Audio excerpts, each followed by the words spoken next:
অল্প কিছুক্ষণের মধ্যেই বিশিষ্ট সুদখোর ডক্টর ইউনূস প্রধানমন্ত্রীর শপথ গ্রহণ করবেন।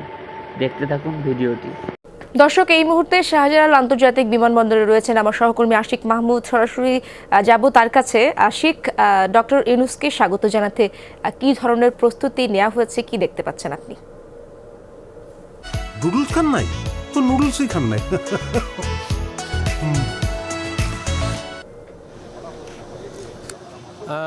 ইশরাত, একদম শেষ সময়, অর্থাৎ 2 ঘন্টা সময় বাকি আছে। 2 ঘন্টার মধ্যে আমরা যেমনটি জেনেছি, ডক্টর মোহাম্মদ ইউনূসের বহনকারী যে এমিরেটস এয়ারলাইন্সের যে বিমানটি, তিনি 2:10 অবতরণ করবেন এই শাহজালাল আন্তর্জাতিক বিমানবন্দরে। এবং এই শাহজালাল আন্তর্জাতিক বিমানবন্দরের ভিআইপি যে লাউঞ্জ রয়েছে, অর্থাৎ ভিআইপি যে গেট রয়েছে, সেই গেট দিয়ে তিনি বের হয়ে আসবেন। এবং ইতিমধ্যে বিমানবন্দরের সকল প্রস্তুতি সম্পন্ন হয়েছে। একদম আমরা দেখতে পাচ্ছি সেনাবাহিনীর সদস্যরাদের, অতিরিক্ত সেনাবাহিনীর সদস্যদের মোতায়েন করা হয়েছে।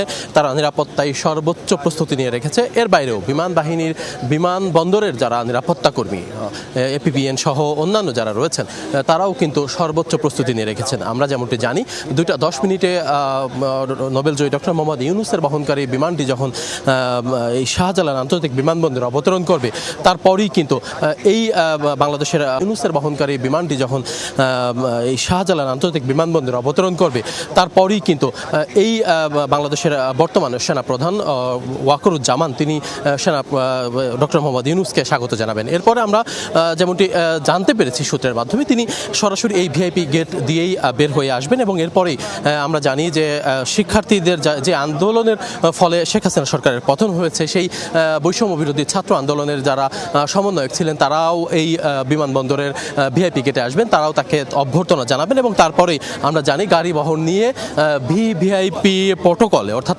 কঠোর নিরাপত্তার বলয় নিয়ে তিনি কিন্তু যাবেন সরাসরি বঙ্গভবন। এবং আমরা জানি যে বঙ্গভবনে রাত 8টায় শপথ অনুষ্ঠান হওয়ার কথা রয়েছে।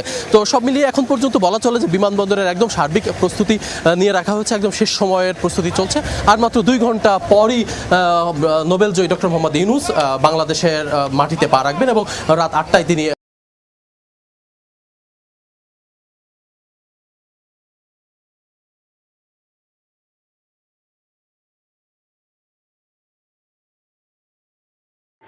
অল্প কিছুক্ষণের মধ্যেই বিশিষ্ট সুদখোর ডক্টর ইউনূস প্রধানমন্ত্রীর শপথ গ্রহণ করবেন।